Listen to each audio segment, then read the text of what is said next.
Objet dièse, SCP-068. Classe, sûre. Procédure de confinement spéciale, SCP-068 doit être tenu à l'écart de tous les métaux dans une zone électriquement résistante, de préférence en polytétrafluoroéthylène, téflon, et en caoutchouc. La dite boîte doit être stockée dans le casier 26 au site 11. La clé est gardée par le Dr. Weissy. Toutes les demandes de test doivent être redirigées vers lui. Description: SCP-068 est un bonhomme de fil de métal, 1,8 cm de hauteur, fait d'un métal inconnu. La figure se compose d'un seul fil se rebouclé au centre.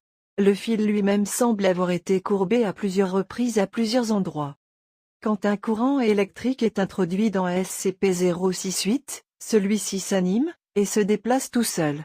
Les membres de SCP-068 se situent exactement au même endroit que ceux d'un être humain.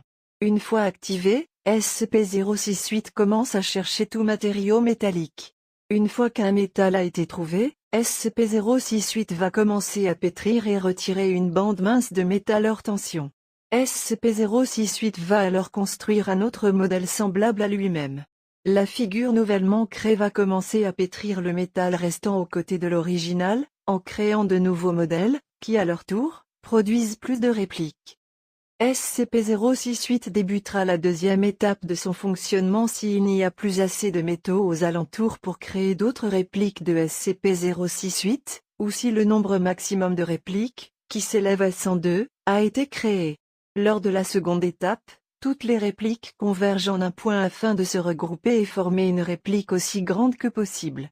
Avec un maximum de 102 mini-répliques, le personnage créé fera environ 2 mètres de haut. SCP-068 se situera à l'intersection des bras, du torse et de la tête. Après cette formation, des rayons gamma, bêta et θ commenceront à émaner de SCP-068. SCP-068 continuera donc de chercher du métal afin de créer de nouvelles répliques. Ces dernières, en revanche, feront la taille actuelle. Aucun rayon gamma, bêta ou θ n'émanera des grandes répliques ne contenant pas SCP-068.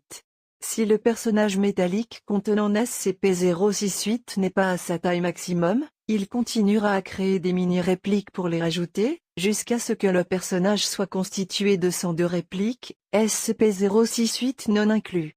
Une fois qu'il a atteint la deuxième étape et qu'il n'y a plus de métaux disponibles à partir de la figure initiale, SCP-068 retourne à son état dormant au bout de 4 minutes et 32 secondes d'activité.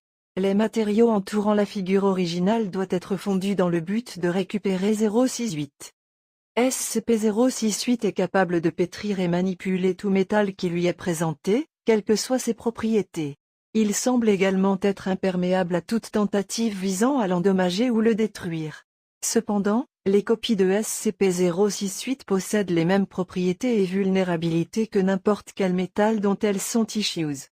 SCP-068 peut détecter les métaux cachés à travers un processus qui est encore inconnu.